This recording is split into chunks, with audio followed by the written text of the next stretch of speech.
Defense, General Lloyd Austin, when you said that you stand with Israel, you showed up. You stand here with us.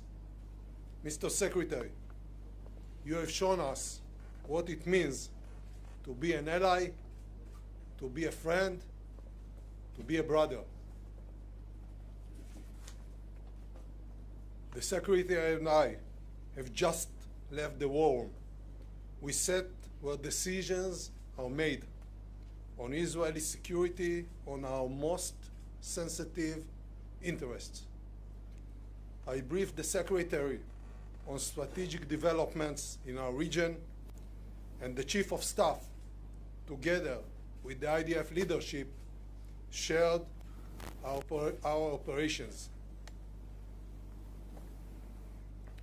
Defense cooperation and U.S. support in the Pentagon, in the White House, in the Congress, ensure freedom of operation and enforce our capabilities. In fact, today, we will receive the second aircraft carrying essential munition to the IDF.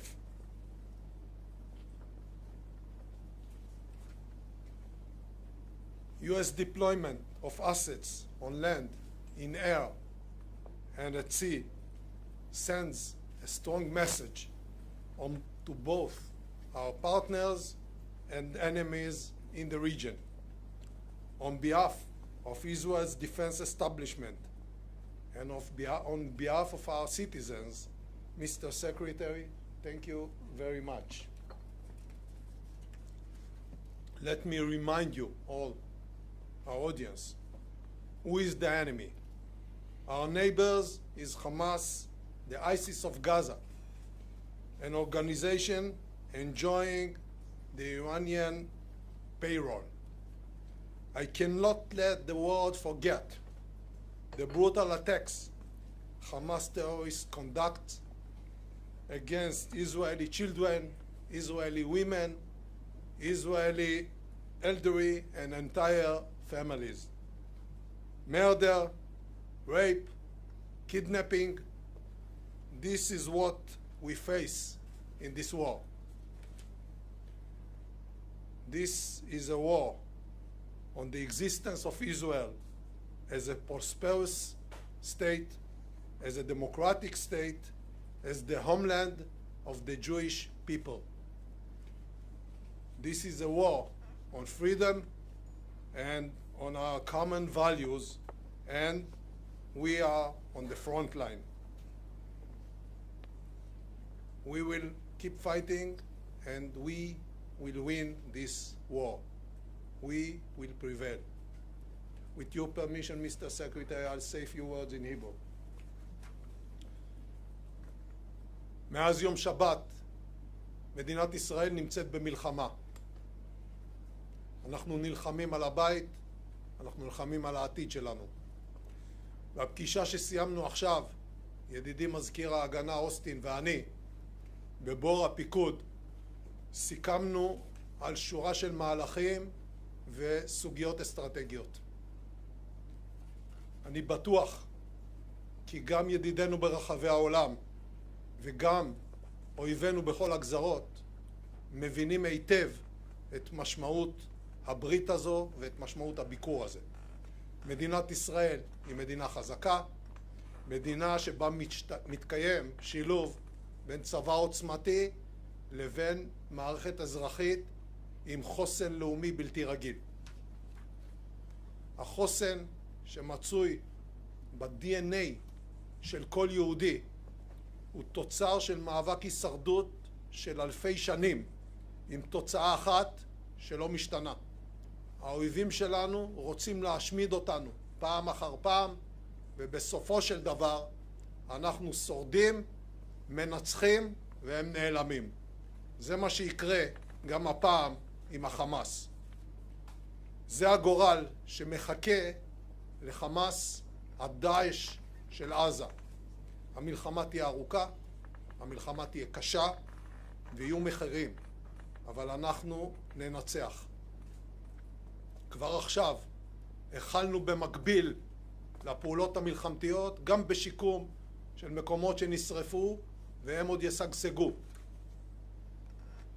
ידידי הגנרל אוסטין, חזרנו עכשיו מהערכת מצב בבור הפיקוד. חזית במו עיניך במראות הזוועה, ספגנו מכה קשה מאוד. אנחנו נתחקר ונפיק לקחים. נהיה חזקים יותר. אבל עכשיו עת מלחמה, ובעת מלחמה המטרה היחידה והראשית היא לנצח. בימים האחרונים התהפכה המגמה, ומי שתקף אותנו הפך להיות מותקף על ידינו. מקרבות ההירואיים בשטחנו, בהם היכו לוחמי צה"ל בסדיר ובמילואים את מי שתכנן להגיע הרבה יותר רחוק מרצועת עזה, עברנו למתקפה על שטחי רצועת עזה. התוצאות יעבירו לעולם מהי נחישותנו, מהי עוצמתנו, וכיצד אנחנו מתמודדים עם מי שמנסה להרוג את ילדינו, את זקנינו ואת נשינו, ולצערי במקרה הזה גם הצליח. חברי מזכיר ההגנה אוסטין, יש לנו משימה משותפת, הדרך תהיה ארוכה, אבל בסופו של דבר אני מבטיח לך שאנחנו ננצח. במלחמה הזו אנחנו ננצח. Thank you, sir. Well, good afternoon, everyone. Yoav, we've been in close touch, but it's good to see you again in person. And it's good to be back in Israel, even during such terrible days. As the U.S. Secretary of Defense, I am here in person to make something crystal clear. America's support for Israel is ironclad. And I extend my deepest condolences to the Israeli people for those killed or wounded in this terrible slaughter by Hamas. I'm also here in solidarity with all the families still living the waking nightmare of not knowing the fate of their loved ones. And we will continue to coordinate closely with Israel to help secure the release of the innocent men, women, and children in the clutches of Hamas, including American citizens. Now, Israel is a small country, a place where everybody knows everybody. And in times of trial, the intimacy of your society deepens the intimacy of your grief. But that's not a weakness. It is a profound strength. And in times of testing, Israelis know what to do. Over this awful week, we've seen Israeli hotels and homes take in those who've had to flee. We've seen long lineups to donate blood. We've seen WhatsApps explode with messages as people race to support neighbors in anguish. And perhaps because I'm a retired general, I was especially moved by the story of a retired general named Noam T-Bone. His son called him on Saturday from his home near Gaza to say that Hamas terrorists had stormed their kibbutz and were closing in. And the retired general jumped into his car in Tel Aviv and raced toward the combat zone. He linked up with other fighters and rescued his son, his daughter-in-law, and his granddaughters. And when the general arrived at their house, one of his granddaughters just said, "Grandpa's here." And these are rays of hope in a terrible week. And in times like these, sometimes the best thing that a friend can do is just to show up and to get to work. Now, this is no time for neutrality or for false equivalence or for excuses for the inexcusable. There is never any justification for terrorism. And that's especially true after this rampage by Hamas. And anyone who wants lasting peace and security for this region must condemn and isolate Hamas. Hamas does not speak for the Palestinian people or their legitimate hopes for dignity, security, and statehood and peace alongside Israel. As a former commander of Central Command, the deliberate cruelty of Hamas vividly reminds me of ISIS. Bloodthirsty, fanatical, and hateful. And like ISIS, Hamas has nothing to offer but zealotry, bigotry, and death. The world has just witnessed a great evil. The deadliest attack on civilians in the history of the state of Israel, and the bloodiest day in Jewish history since the end of the Holocaust. So make no mistake, the United States will make sure that Israel has what it needs to defend itself. And Israel has a right to protect its people. You know, and there are many phone calls this week. President Biden has told Prime Minister Netanyahu that the United States would also respond swiftly and decisively to such a massive terrorist assault. And the president also underscored that democracies like ours are stronger and more secure when we uphold the laws of war. Terrorists like Hamas deliberately target civilians, but democracies don't. This is a time for resolve and not revenge, for purpose and not panic, and for security and not surrender. At President Biden's direction, we have moved urgently to respond to this crisis and to send a strong message of deterrence. The USS Gerald R. Ford Carrier Strike Group is now in the region, led by the largest aircraft carrier in the world. We've augmented U.S. fighter aircraft squadrons in the Middle East, and the U.S. Department of Defense stands fully ready to deploy additional assets if necessary. As President Biden has said, for any country, for any group, or anyone thinking about trying to take advantage of this atrocity, to try to widen the conflict or to spill more blood, we have just one word: don't. The world is watching, and so are we. And we aren't going anywhere.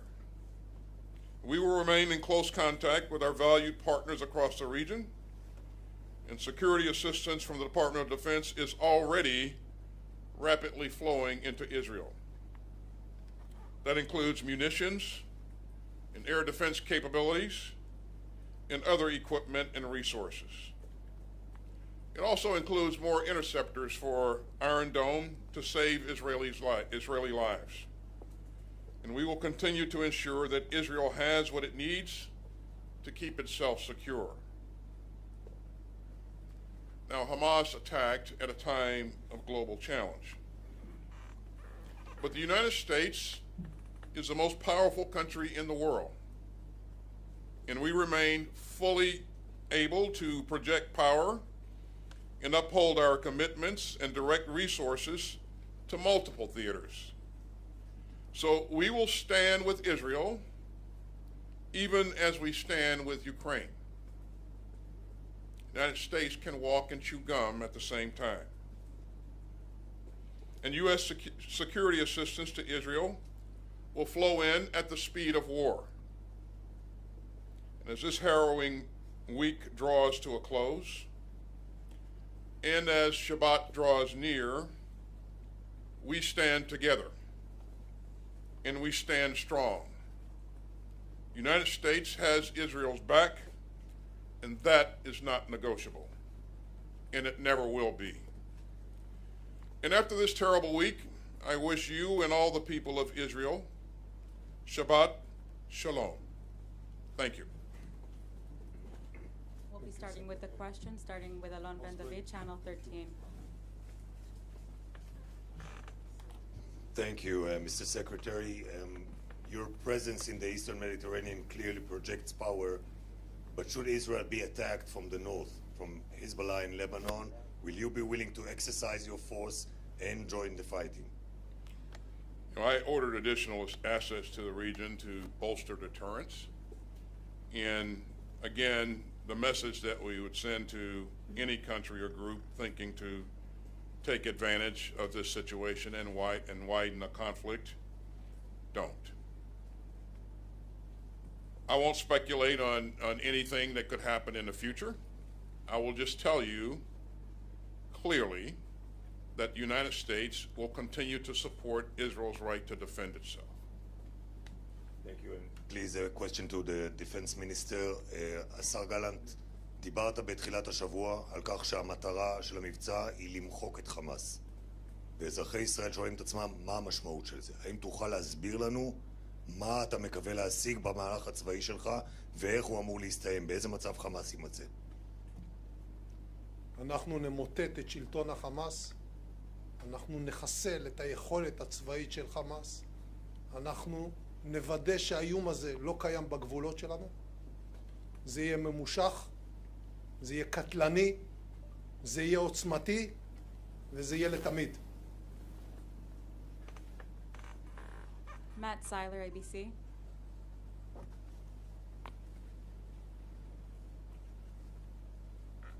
Thank you both for doing this. Secretary Austin, the U.S. administration has told Israel to avoid causing civilian casualties and to uphold what you called just now the laws of war. Given how Hamas fights, deliberately launching operations from dense civilian areas, how could Israel permanently end the terrorist threat posed by Hamas without inevitably risking many civilian lives? And as we watch the civilian death toll in Gaza rise while Israel conducts its counterattacks and perhaps a ground invasion, do you believe the moral culpability for those Palestinian deaths belongs to Israel, Hamas, or both? I'll leave it to Israel to talk about its potential plans and its approach to conducting operations. Matt, I'll just say again that Israel has a right to defend itself, and we will support Israel's right to defend itself. We will continue to flow in security assistance. And I've worked with Israeli forces over the years, over many years. As you know, I wore a uniform for 41 years.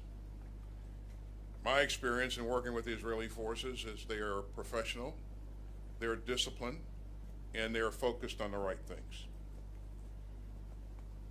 And so I expect that going forward, they will continue to exhibit that same degree of professionalism that we've seen in the past. But you know, Matt, we've seen this before. The international community fought ISIS, who in some cases was embedded deeply in built-up areas. And that international coalition fought valiantly and protected civilians and created corridors for humanitarian movement, even in the midst of a pretty significant fight. So again, this is a professional force. It is well led, and I have every expectation that it will be disciplined. Thank you. And for Minister Gallant, have you seen evidence that Iran was directly involved in planning or executing the recent attack on your country, or any signs that either Iran or its proxies are seeking to exploit the situation? And if you do come to see signs of an imminent attack on Israel, are you in favor of preemptive strikes? Iran, Hezbollah, and Hamas is one axis, an axis of evil. Everything is directed generally from Iran. The permission is given by Iran. The money is supplied by Iran. And the ideas are shaped in Iran. Therefore, it doesn't matter if they give or didn't give the permission, but the idea is an Iranian idea. As to the actions, future actions of IDF, I will stay confidential for good reasons. Thank you. Suleiman Masada. Mr. Secretary, thank you for this. House Foreign Affairs Chair Mike McCall said that we know that Egypt had warned Israel 3 days prior to that event, like something like this could happen. We don't know how we missed it. We don't know how Israel missed it. So can you tell us what really the U.S. knew before this attack? What I can tell you is that if we had known or if we know of a pending attack against an ally, we would clearly inform that ally. But what we're focused on now, Suleiman, is we're focused on making sure that Israel has what it needs to defend its sovereign territory and to protect its citizens. And the minister and I spent a good bit of time talking today about what those requirements are and what we need to do to urgently meet those needs. אדוני השר, תודה רבה. זו פעם ראשונה שדרג מדיני עולה לשאלות העיתונאים. אתמול שמענו את הרמטכ"ל גם לוקח אחריות ואומר אנחנו כשלנו בשמירה על ביטחון אזרחי ישראל. האם יש כן גם אזרחי ישראל שואלים את עצמם, האם כן יש איזושהי לקיחת אחריות מצד הדרג המדיני בעניין מה שקרה בדרום? אנחנו ספגנו התקפה קשה עם מחירים מאוד כבדים. יהיה זמן לתחקר את העניין הזה. בעת הזו, גם אני, גם המטה הכללי, הרמטכ"ל וכל לוחמי צה"ל, אנשי השב"כ, אנשי המוסד, משטרת ישראל, כולנו ממוקדים בהתאם להנחיות שנתתי בדבר אחד, לנצח ולהביס את חמאס כפי שפירטתי. זה מה שנקבע, זה הדירקטיבה של ממשלת ישראל וזה מה שיהיה. And last question from Tom Secretary.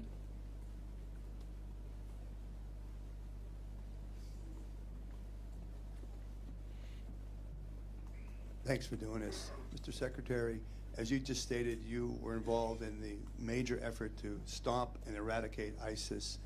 When you talk to the minister and others, and that experience courses through you, what kind of lessons learned do you feel or might be helpful in this case, especially dealing with that whole urban situation that you just referred to, the evacuation of civilians from Gaza, those kind of challenges? What kind of ideas and thoughts that you have that you can share, please? Well, thanks, Tom. I would tell you that encountering ISIS, I felt as if we were staring evil in the eye. It was truly evil. And what we've seen from Hamas, it takes that evil to another level. And so that's the first thing that we need to remember and consider.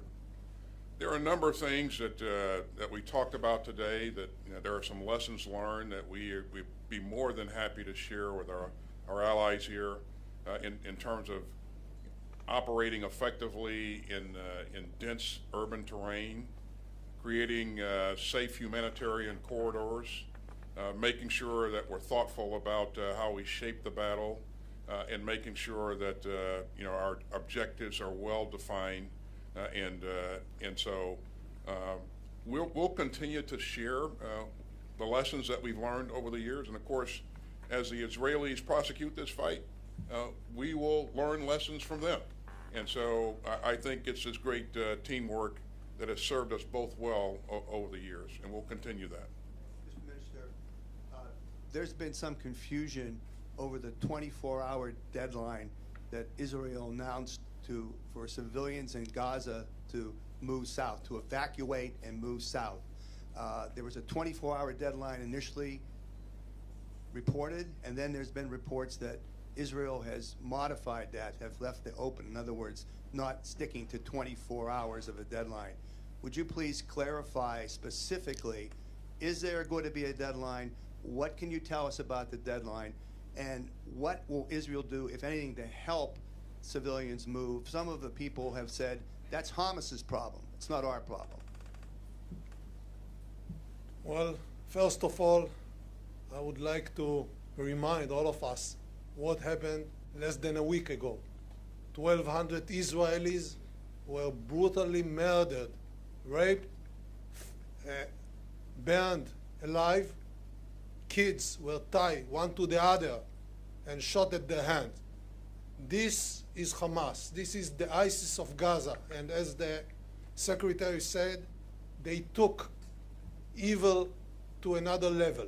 That's first issue. Second, Israel never and ever will not shoot civilians in purpose. Therefore, we are asking all the civilians in Gaza City to go south of Gaza. And the reason is that because we don't want to harm them. The camouflage of the terrorist is the civil population. Therefore, we need to separate them. So those who want to save their life, please go south. We are going to destroy Hamas infrastructures, Hamas headquarters, Hamas military establishment, and take this phenomena out of Gaza and out of the earth. They cannot live among human civilized people. But 24 hours, is that deadline still holding, the 24 hours? Thank you very much. We're done today. Thank you.